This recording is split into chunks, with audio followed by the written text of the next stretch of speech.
వాళ్ళ బీఆర్ఎస్ కు వాళ్ళ పార్టీని నడుపుకునేటువంటి సత్తా లేదు. పార్టీని నడుపుకోలేని స్థితిలో బీఆర్ఎస్ పార్టీ ఉంది. పూర్తిగా అవినీతిలో కూరుకుపోయినారు. ఇలా మేం చెప్పు కాదు, నరేంద్ర మోడీ గారు నిజామాబాద్ బహిరంగ సభలో క్లియర్ గా చెప్పాడు. సీఎం రమేష్ గారు చెప్పింది వాస్తవము. అసలు ఇంకో విషయం చెప్తా మీకు. ఇవాళ కేసీఆర్ కొడుకు కేసీఆర్ టికెట్ ఇయ్యలే. ఫస్ట్ టైం కేసీఆర్ కొడుకు కేసీఆర్ గారు టికెట్ ఇయ్యలే. అక్కడ సుధాకర్ గారు పోటీ చేస్తే ఇదే కేసీఆర్ కొడుకు పోయి సీఎం రమేష్ గారు కలిసి, నాకు మొన్న పార్లమెంట్ కలిసినప్పుడు ఇప్పుడు సీఎం రమేష్ గారు చెప్తే సీఎం రమేష్ గారు వచ్చి కేసీఆర్ కలిసారు. అరే కేటీఆర్ పోటీ చేస్తారంటే వద్దు అక్కడ గెలవడు అని చెప్పి అన్నారు. అక్కడ కేకే మహేందర్ గారు గెలుస్తారు, ఈయన గెలవడు అన్నారు. గెలవడు అన్న కేసీఆర్ సీఎం రమేష్ గారు ఎట్లా ఒప్పించారు, కేసీఆర్ గారు ఒప్పించి సుధాకర్ గారు డ్రా చేయించారు. అప్పుడు పరిస్థితి ఏంది? కేసీఆర్ పరిస్థితి, కేసీఆర్ కొడుకు పరిస్థితి ముడతల షర్టు, రబ్బర్ చెప్పులు, ఆ ఫోటో చూసినమైతే అది. అప్పుడు సీఎం రమేష్ గారే ఆర్థిక సాయం చేసిండు. సీఎం రమేష్ గారే ఈ కేసీఆర్ కొడుకు ఆర్థిక సాయం చేసిండు.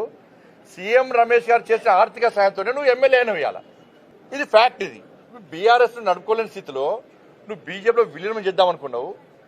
నరేంద్ర మోడీ గారు నిజామాబాద్ సభ వేదికగా క్లారిటీ ఇచ్చిండు. కేసీఆర్ గారు నారికి వచ్చిండు, నాకు ఆరోగ్యం బాగలేదు, నా కొడుకును ముఖ్యమంత్రి చేస్తా అని చెప్పన్నాడు. నేను క్లియర్ గా మాది వారసత్వ రాజకీయాలకు మేము వ్యతిరేకం, మేము ఎట్టి బస్లో దాన్ని సహించము, మేము సపోర్ట్ చేయమని చెప్పి నరేంద్ర మోడీ గారు క్లారిటీగా చెప్పిండు. ఆ రోజు చెప్పిండు, బహిరంగ సభ వేదికగా చెప్పిండు. మేము మొదటి సీఎం రమేష్ గారికి అదే చెప్పారు. ఎందుకంటే వారసత్వ రాజకీయాలకు వ్యతిరేకం, మేము అవినీతికి వ్యతిరేకం. ఇవాళ బీఆర్ఎస్ పార్టీ ఏంది? ఎవరి పార్టీ బీఆర్ఎస్? బిడ్డ, కొడుకు, అల్లుడు, ఇంకా సరకుడు కొడుకు, తండ్రి, వీళ్ళ పార్టీ బీఆర్ఎస్ పార్టీ. ఎట్లా ఒప్పుకుంటాం మేము? దేశంలో కాంగ్రెస్ పార్టీ యొక్క వారసత్వ రాజకీయాల వ్యతిరేకంగా మేము ఫైట్ చేస్తున్నాం మేము. కాబట్టి నేను మళ్ళీ చెప్తున్నాను, మళ్ళీ పూర్తిగా అవినీతి కూరుకుపోయింది ఇవాళ బీఆర్ఎస్ పార్టీ. మరి సీఎం రమేష్ గారు మాట్లాడిన దానికి ఇలా కేసీఆర్ కొడుకు సమాధానం చెప్పాలి. ఏదో మీడియా ఉంది కదని చెప్పి అది ఏ భాష నేను ఎంత బాగా అనిపించిందంటే, ఎవరి చలో చర్చకు సిద్ధమా? చర్చ వేదిక నేను ఏర్పాటు చేస్తాను. మీరు కరీంనగర్, హైదరాబాద్ చలో డే టు టైం కేసీఆర్ కొడుకుని డిసైడ్ చేయమను. సీఎం రమేష్ గారిని రమ్మట, నేను ఇన్వైట్ చేస్తా. నువ్వు వస్తావా? రేవంత్ రెడ్డి గారి సంబంధమే. తప్పించుకునే మాటలు చెప్పక, మళ్ళా నువ్వు తప్పించుకునే మాటలు ఏదో అందరు ఇంటర్వ్యూ అని చెప్పక. నువ్వు సీఎం రమేష్ గారు సవాల్ చేసింది నీకు. సీఎం రమేష్ గారిని నేను ఇన్వైట్ చేస్తా. కరీంనగర్ వేదికనా, హైదరాబాద్ వేదికనా, చర్చకు నువ్వు సిద్ధమా? ఆయన చెప్పినటువంటి అనేక విషయాల మీద చర్చకు నువ్వు సిద్ధమా? పాపం సీఎం రమేష్ గారికి కేసీఆర్ కొడుకు నాస్తి కూడా తెలియదు. అందుకే నువ్వు నవ్వినవో దేవుడు అంటే నేను ఫోన్ చేసిన నిన్న అన్న, నువ్వు అట్లా వెంటకే దేవుడిని ఒట్టు పెడతారని ఆస్తి కూడా దేవుడు నమ్మ నాస్తి కూడా చెప్పిన. చర్చకు సిద్ధమా కేసీఆర్ కొడుకు? చెప్పు. వేదిక మేము ఏర్పాటు చేస్తాం. దానికి కావాలి తప్ప మళ్ళీ దీనికి రేవంత్ రెడ్డి గారికి సంబంధం ఇలా.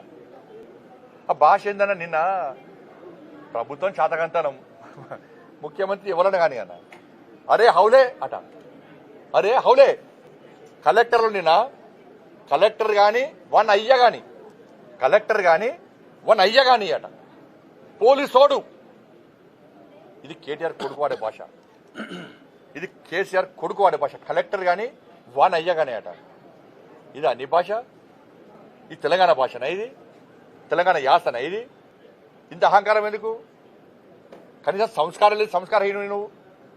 సోషల్ మీడియా వేదిక చేసుకుని దుబాయ్ సిగ్గులేకుండా దుబాయ్ నుండి సోషల్ మీడియా నడుపుకుంటూ చెప్పిన మా కార్యకర్తలు చెప్పిన, నీ సోషల్ మీడియా మిత్రుడే పేరున్నది, వీళ్ళ పేర్లు బిడ్డ అందరూ ఒక 4 పేర్లు మా దగ్గర ఉన్నాయి.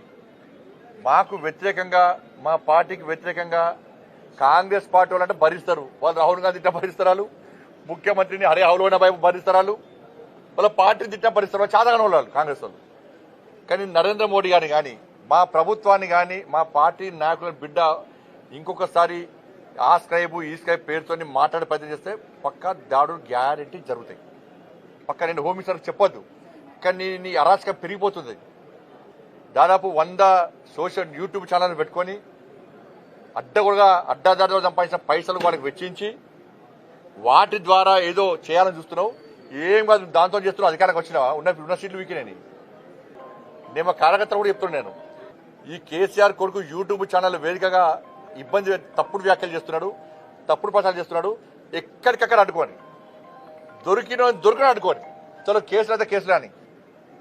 అరే మోడీ గారి మీద వ్యాఖ్యలు చేస్తారు. హోమ్ మినిస్టర్ చెప్పొద్దు నేను, కానీ నువ్వు నీ హద్దు మీరిపోతున్నావు. పక్కా ఉంటా, పక్కా 100% ఉంటా. కరీంనగర్ వేదిక రెడీ, నేను వేదిక ఏర్పాటు చేస్తాను. నేను కేసీఆర్ కొడుకు చెప్తాను, పక్క చెప్తున్నా, నేను చెప్తున్నా. సీఎం రమేష్ గారు రమ్మంటా నేను.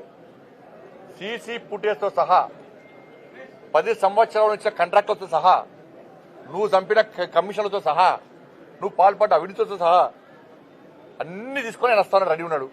నువ్వు ఎప్పుడు వస్తావో టైము డేట్ ఫిక్స్ అయ్యి, నువ్వు మళ్ళీ దీన్ని తప్పించి ప్రజల దృష్టి మళ్లించడానికి, మీడియా అటెన్షన్ డైవర్ట్ చేయడానికి నువ్వు మళ్ళీ వేరే పెడితే నేను పబ్లిక్ క్షమించాను. మెయిన్ డేట్ అయితే రాడు కదా ఆయన. ఏ డేట్ అంటే ఆ డేట్ రెడీ. నేను సీఎం రమేష్ గారు రమ్మని బాధ్యత నాది. పక్క నేను బాధ్యత చేసుకుంటా పక్క 100%. అన్న భారతీయ జనతా పార్టీ ఇప్పుడు మొదదానికి గిదే మీరు చేసిరన్న. మొదదానికి ఏం చేశారు? బీఆర్ఎస్ బీజేపీ ఒకటి కుంభం వచ్చారు. మరి బీఆర్ఎస్ బీజేపీ ఒకటి కుంభం. ఇవాళ వాస్తవం బయటపడ్డది లేదా? ఇది మేము మొత్తుకొని కాదనంటే వదికు మీడియా చెప్పబడుతుంది, ఊళ్ళలో ప్రచారం చేస్తుంది, మా కుంభములు చేయాలి. ఇంకా దరిద్ర పాడుతో మేము పెట్టుకుంటాం అంటే కూడా వినపోతుంది మీరు. ఇలా వాస్తవాలు బయటపడ్డాయా లేదా? ఇప్పుడు మళ్ళీ మన కొత్త దుకాణం పడవచ్చు, మళ్ళీ టీడీ పని పడుతుంది. మళ్ళీ మేము తెలంగాణ రాష్ట్రంలో మేము అహంకారంతో చెప్తలేము. తెలంగాణ రాష్ట్రంలో భారతీయ జనతా పార్టీ స్వతగా పోటీ చేస్తుంది. నరేంద్ర మోడీ గారి చరిష్మా, నరేంద్ర మోడీ గారు తెలంగాణ రాష్ట్రంలో అమలు చేస్తున్న సంక్షేమ పథకాలు, అభివృద్ధి, ఇవాళ బీఆర్ఎస్ పార్టీకి వ్యతిరేకంగా ఏ విధంగా నిర్ణయించుకున్నారో అతి తక్కువ సమయంలో కాంగ్రెస్ పార్టీ ప్రజా వ్యతిరేకత చూరగొన్నది. కాబట్టి ప్రజల లోపల చర్చ జరుగుతున్నది ఆల్రెడీ. ఏమనంటే ఒక్కసారి భారతీయ జనతా పార్టీకి అవకాశం ఇవ్వాలి.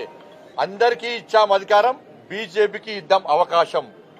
అందరికీ ఇచ్చాం అధికారం, బీజేపీకి ఇద్దాం అవకాశం అనేటువంటి ఆలోచనతో ప్రజలు ఉన్నారు. కాబట్టి తప్పకుండా మేము ఈ ఎన్నికల్లో గెలవబోతున్నాం. స్థానిక సంస్థల ఎన్నికల్లో కూడా మేము గెలవబోతున్నాం. స్థానిక సంస్థల ఎన్నికలు ఎందుకు గెలవబోతున్నాం అంటే నాకు క్లారిటీ చెప్పురాను మీరు. రాష్ట్ర ప్రభుత్వము ఈ ఎన్నికలు ఎందుకు నిర్వహిస్తున్నది చెప్పండి మీరు.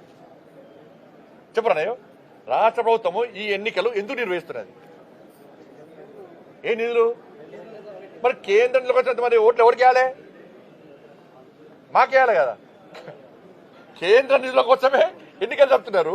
మరి ప్రజలు ఓలో ఒకటి ఇచ్చే నిధులు ఇచ్చే కేంద్రాన్ని కొట్టిస్తారా, రాష్ట్ర ప్రభుత్వం కొట్టిస్తారా? ఇక డైరెక్ట్ ఇప్పుడు మీరు అన్నారా లేదా కేంద్ర నిధులు చెప్పండి. ఇవాళ గ్రామాల్లో చర్చ గదే జరుగుతుంది అన్నారు. కేంద్రం నిధుల కోసం మాత్రమే వీళ్ళు ఎన్నికలు పెడుతున్నారు. కాబట్టి నిధులు ఇచ్చే కేంద్ర ప్రభుత్వ పార్టీ అయినా భారతీయ జనతా పార్టీకి ఓటేయాలని చెప్పి మీకు అప్పీల్ చేస్తున్నాం.